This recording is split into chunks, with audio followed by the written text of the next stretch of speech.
Ассалаумағалейкум, құрметті көрермен, бізді тамашалады және де бір ғана лайк түймесін басуды ұмытпаңыздар. Мүгедек баланы ұрды.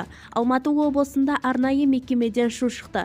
Талғар ауданындағы Аяла арнаулы әлеуметтік қызмет көрсету орталығының шу шықты. Аталған мекемеде тәрбиелеушілердің ұрып-соққыға деген ақпарат әлеуметтік желіде тарқады. 14 жастағы қыз баланы медбике душқа шомылдырмақ болған.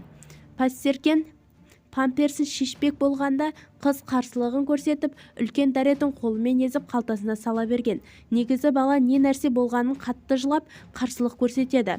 Үлкен дәретке отырып қояды, яғни бермейді. Біз дәретін ездіріп, қарап отыра бермейміз ғой, деді орталықтың директоры Тимур Болат.